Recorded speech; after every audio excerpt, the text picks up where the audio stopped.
YS Vivekananda Reddy case ఆధారంగా Telugu Desam party ప్రభుత్వం చంద్రబాబు నాయుడు డైరెక్షన్లో పోలీసులు మరో భారీ ప్లాన్కి ఏమైనా స్కెచ్ చేశారా అన్న అనుమానాలు అయితే వ్యక్తమవుతున్నాయి. హఠాత్తుగా రంగయ్య, వివేకానంద రెడ్డి ఇంటిలో వాచ్మెన్గా పనిచేసిన రంగయ్య మృతి చెందడం, ఇప్పుడు ఆయనని ఇదివరకే ఖననం చేస్తే మళ్ళీ రీపోస్ట్ మార్టం చేశారు ఈరోజు పోలీసులు. హఠాత్తుగా ఎందుకు ఈ పని చేయించారు? చంద్రబాబు నాయుడు అధ్యక్షతన నిన్న క్యాబినెట్ భేటీ జరిగింది. ఈ క్యాబినెట్ భేటీలో అసలు విషయాలు ఏం స్పందించారన్నది ఎక్కడా చర్చించారన్నది ఎక్కడా లేదు. దాని మించి పెద్ద ప్రాధాన్యత కూడా లేదు. కానీ క్యాబినెట్ భేటీ అయిపోయిన తర్వాత గంట పాటు కేవలం వైఎస్ వివేకానంద రెడ్డి కేసు గురించి, రంగయ్య మృతిపైనే చంద్రబాబు నాయుడు, పవన్ కళ్యాణ్ మంత్రులంతా సుదీర్ఘంగా చర్చించడం, డీజీపీని స్వయంగా పిలిపించడం. సాధారణంగా ఏదన్నా అనుమానం ఉంటే డీజీపీకి చెప్పొచ్చు. అలాంటిది ఒక డ్రామా ఏదో పెద్ద జరిగిపోయింది అన్న ఒక ఇంప్రెషన్ కలిగించేలాగా డీజీపీని అప్పటికప్పుడు పిలిపించుకోవడం, ఆయన చంద్రబాబు నాయుడు మనసెరిగి రంగయ్య మృతి అనుమానాస్పదమే అని చెప్పడం, ఇవన్నీ వెంటనే జరిపోయాయి. ఉదయమే 2 పత్రికల్లోనూ పతాక శీర్షికల్లో ఆ అంశాన్ని రాయించుకున్నారు. ఈరోజు హఠాత్తుగా పోలీసులు రంగయ్య మృతదేహానికి మళ్ళీ రీపోస్ట్ మార్టం నిర్వహించారు. అయితే ఈ కేసు దర్యాప్తు సిబిఐ పరిధిలో ఉంది. అనుమానం ఉంటే సిబిఐ కూడా ఇంటిమేషన్ ఇవ్వాలి. ఏమీ లేకుండా ఏపీ పోలీసులే రీపోస్ట్ మార్టం చేయించేశారు. ఇప్పుడు అంటే ఈ రీపోస్ట్ మార్టంలో ఏదో ఉందని తేలింది అని మళ్ళీ ఒక సెన్సేషనల్ చేసేందుకు ఏమైనా ప్రణాళిక రచిస్తూ ఉన్నారా హఠాత్తుగా అన్న అనుమానం ఒకవైపు వ్యక్తమవుతూ ఉంటే, అసలు రంగయ్య మృతి పైన ఆయన సతీమణే పోలీసులుకి ఫిర్యాదు ఇచ్చారు. అనుమానాస్పదమే, సిబిఐ వాళ్ళు తన భర్తను వేధించారు, పోలీసులంతా వేధించారు, దానివల్లే ఆయన చనిపోయారు అని ఆమె అనుమానం వ్యక్తం చేస్తే, పోలీసులు అనుమానాస్పద మృతిగా కేసు నమోదు చేసుకొని ఇప్పుడు ప్రస్తుతం ఎస్పీగా కడప జిల్లా ఎస్పీ ఆధ్వర్యంలో పోలీసులే పోస్ట్ మార్టం చేయించి రంగయ్య మృతదేహానికి అన్ని నివృత్తి చేసి సతీమణికి ఆ డెడ్ బాడీని అందజేశారు. అయితే ఇప్పుడు అదే పోలీసులు మళ్ళీ అదే ఎస్పీ ఆధ్వర్యంలో మళ్ళీ రీపోస్ట్ మార్టం చేస్తున్నారంటే ఎందుకు చేస్తున్నారు? అది కూడా చంద్రబాబు నాయుడు గారు నిన్న క్యాబినెట్లో ఈ అంశాన్ని హైలైట్ చేసిన తర్వాతనే మళ్ళీ ఈ వ్యవహారం ఎందుకు మొదలైంది అంటే, ఇదే జిల్లా ఎస్పీ ఆధ్వర్యంలో ఇదే పోలీసులు తొలుత పోస్ట్ మార్టం నిర్వహించి అనుమానాస్పదమని ఆ కేసు నమోదు చేసి మొత్తం వ్యవహారం అంతా పూర్తి చేసి విచారణ జరిపి ఆ తర్వాత ఏమీ లేదు అని మృతదేహాన్ని అప్పగించారు. కానీ హఠాత్తుగా ఇప్పుడు అదే పోలీసులు అదే జిల్లా ఎస్పీ ఆధ్వర్యంలో రీపోస్ట్ మార్టం ఎందుకు చేశారు అంటే, రాజకీయంగా పై నుంచి ఒత్తిళ్లు వస్తూ ఉన్నాయి. ఈ కేసు ఆధారంగా వైఎస్ఆర్ కాంగ్రెస్ పార్టీని ఇరుగున పెట్టాలి అన్న పొలిటికల్ డైరెక్షన్లోనే మొత్తం పోలీస్ యంత్రాంగం నడుస్తోంది అన్నది చాలా క్లియర్గానే అర్థమవుతోంది. దీన్ని బట్టి కూడా దాంతోపాటు ఇప్పుడు వైఎస్ఆర్ కాంగ్రెస్ పార్టీ మరికొన్ని అంశాలను కూడా ఇప్పుడు ప్రస్తావిస్తోంది. రంగయ్య అనుమానాస్పద మృతి అని టీడీపీ వాళ్ళు చెప్పడం, పత్రికల్లో అదంతా మళ్ళీ వైసీపీ మీదకి నెట్టే ప్రయత్నం చేస్తున్నారు. కానీ ఇక్కడ గమనించాల్సింది ఏంటంటే, వైసీపీ వాళ్ళే చెప్తున్నారు, పోలీసులు కూడా చెప్తున్నారు, రంగయ్యకు గన్మ్యాన్లు ఉన్నారు. ఈ కేసులో కీలక సాక్షి కాబట్టి సిబిఐ ఎవిడెన్స్ ప్రొటెక్షన్ యాక్ట్ కింద ఆయన గన్మ్యాన్లను కేటాయించారు. జగన్మోహన్ రెడ్డి హయాంలో 2+2 అంటే నిరంతరం 2 గన్మ్యాన్లు 24 గంటలు అతనికి కాపలాగా ఉండేవాళ్ళు. కానీ తెలుగుదేశం పార్టీ కూటమి ప్రభుత్వం వచ్చిన తర్వాత రంగయ్యకు పెద్దగా ప్రమాదం లేదు అని చెప్పి ఆ గన్మ్యాన్ల సంఖ్యను 1+1కు కుదించారు. అంటే నిరంతరం ఒక గన్మ్యాన్ అయితే రంగయ్యని అంటి పెట్టుకొని ఉంటారు. మరి నిరంతరం ఒక గన్మ్యాన్ ప్రభుత్వం కేటాయించిన, అందులోని చంద్రబాబు నాయుడు ప్రభుత్వం కేటాయించిన గన్మ్యాన్నే నిరంతరం ఒకరు ఉండగా ఆయన్ని ఎవరో ఏమో చేస్తే అనుమానాస్పదంగా ఎలా మృతి చెందుతారు? ఇది ఒక పాయింట్. ఆయన సహజంగానే వయోభారంతో చనిపోతే దాన్ని ఇప్పుడు ఆధారంగా చేసుకొని మొత్తం అందరూ వరుసగా ఇలా చనిపోతున్నారంటూ ఒక లిస్టును కూడా ఈనాడు పత్రికలో ప్రచురించారు. ఆ లిస్టుకు కూడా వైఎస్ఆర్ కాంగ్రెస్ పార్టీ నుంచి గట్టి కౌంటరే వస్తుంది, ఎవరు ఎలా చనిపోయారు అన్న దానికి సంబంధించి. నారాయణ యాదవ్ జగన్మోహన్ రెడ్డికి చాలా కాలంగా సుదీర్ఘకాలంగా ఒక నమ్మిన వ్యక్తి, ఆయనకు డ్రైవర్గా పనిచేశారు. ఈయన 2019లో చనిపోతే దానికి కూడా జగన్మోహన్ ఈ కేసుకు ఆపాదిస్తూ ఉన్నారు. కానీ 2018లోనే జగన్మోహన్ రెడ్డి వైజాగ్లో పాదయాత్ర చేస్తున్న సమయంలోనే నారాయణ యాదవ్ అపస్మారక స్థితిలోకి వెళ్ళిపోయారు.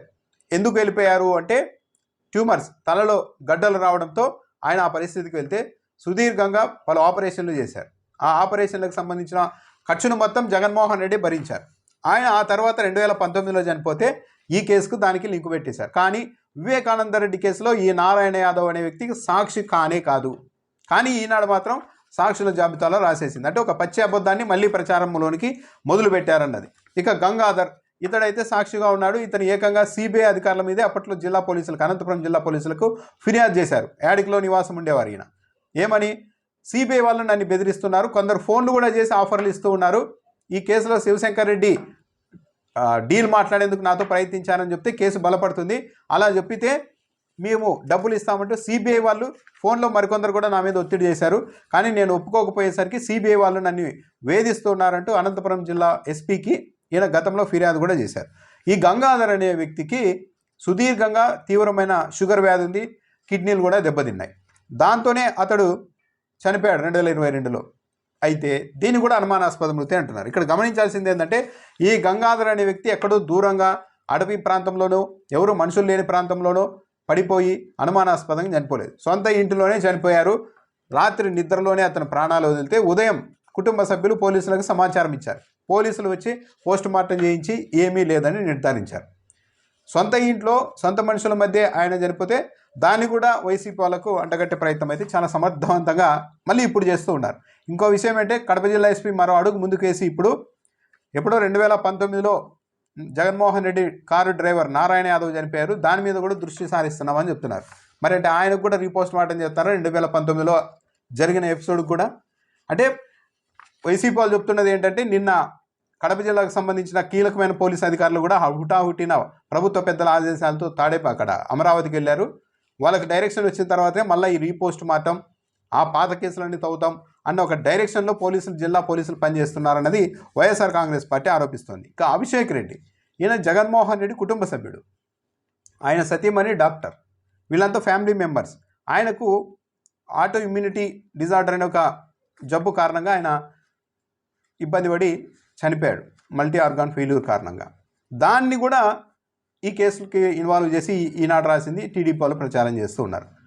అయితే ఇక్కడ నిజంగానే అలాంటిది ఏదన్నా కుట్ర జరిగి ఉంటే అభిషేక్ రెడ్డి సతీమణి స్పందించరా? వాళ్ళ కుటుంబ సభ్యులు ప్రశ్నించరా? అందరూ కలిసి ఇది ఒక అనారోగ్యంతో అతను చనిపోయారు అని అందరూ కలిసి అంత్యక్రియలు చేస్తే కేవలం చంద్రబాబు నాయుడుకు ఈనాడుకు మాత్రమే వీళ్ళందరి మీద కన్సర్న్ ఉన్నట్టు, కుటుంబ సభ్యులు ఎవరు ఫిర్యాదులు చేయడం లేదు అనుమానాస్పదమని ఇట్లా.